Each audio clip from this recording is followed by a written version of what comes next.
வேதங்களின்படி அன்னதானத்தில் ஈடுபடுபவர்கள், பக்தர்களுக்கும் தேவைப்படுபவர்களுக்கும் உணவு வழங்குபவர்கள் பரலோக வெகுமதிகளை அடைவார்கள் என்று நம்புகிறார்கள்.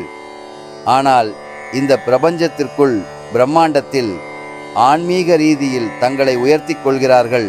தன்னலமற்ற முறையில் மற்றவர்களுக்கு ஊட்டமளிக்கும் இந்த செயல் சொர்க்கத்தை அடைவதற்கான வழிமுறையாக கருதப்படுகிறது.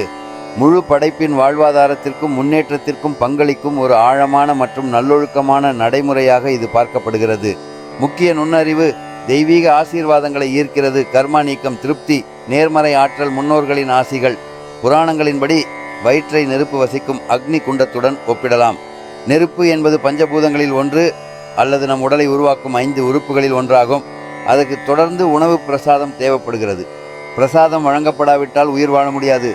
இந்த அக்னி குண்டத்திற்கு நாம் உதவும் போது ஆயிரக்கணக்கான யாகங்களை செய்வதை விட இந்த செயல் மிகவும் புண்ணியமானது.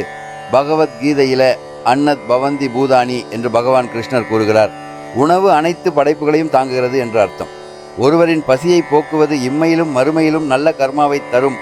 அன்னதானம் என்பது மனிதர்களுக்கு மட்டுமல்ல, விலங்குகள் மற்றும் தாவரங்களுக்கும் உணவளிக்க வேண்டும். ஏனெனில் அவையும் படைப்பின் ஒரு பகுதியாகும்.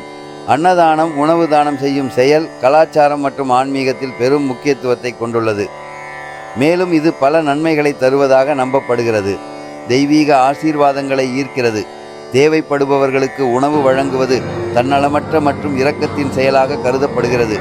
இது தெய்வங்கள் மற்றும் ஆன்மீக சக்திகளிடமிருந்து தெய்வீக ஆசீர்வாதங்களை ஈர்க்கும் என்று நம்பப்படுகிறது. கர்மா நீக்கம். அன்னதானம் கடந்த கால கர்மாவின் விளைவுகளை, செயல்கள் மற்றும் அவற்றின் விளைவுகள் குறைக்க உதவும் என்று கருதப்படுகிறது. ஒருவரின் கர்ம ஸ்லேட்டை சுத்தப்படுத்துவதற்கும் ஆன்மீக வளர்ச்சியை மேம்படுத்துவதற்கும் இது ஒரு வழியாக கருதப்படுகிறது. மனநிறைவு. அன்னதானத்தில் ஈடுபடுவது மற்றவர்களின் நல்வாழ்வுக்கு நீங்கள் பங்களிக்கிறீர்கள் என்பதை அறிந்து திருப்தியையும் மனநிறைவையும் தருகிறது. நேர்மறை ஆற்றல். உங்கள் உணவு நன்கொடைகளை பெறுபவர்களின் ஆசீர்வாதமும் நன்றியுணர்வும் உங்கள் வாழ்க்கையில் நேர்மறை ஆற்றலையும் நல்ல அதிர்வுகளையும் கொண்டு வரும். மூதாதையர் ஆசீர்வாதங்கள்.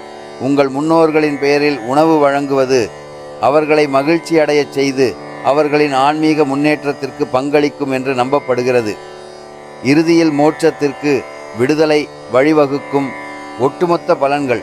தொடர்ந்து அன்னதானம் செய்வது உடல், உணர்ச்சி மற்றும் ஆன்மீக நல்வாழ்வு உட்பட வாழ்க்கையின் அனைத்து அம்சங்களிலும் பலவிதமான நன்மைகளை பெறுவதாக கூறப்படுகிறது. அன்பே ஆனந்தம். நித்திய அன்னதானம், கோவை ஸ்ரீமத் தர்மராஜா அருள்பீடம், அன்னதானம் மடாலயம். 3 ஆண்டுகள் நிறைவு விழா முன்னிட்டு இன்னைக்கு 200 பேருக்கு சமபந்தி அன்னதானம் வழங்கப்பட்டது. இடம் நாதே கவுண்டன், புதூர். நன்றி. தவ திரு சிவஸ்ரீ கிருஷ்ணமூர்த்தி அடிகளார்.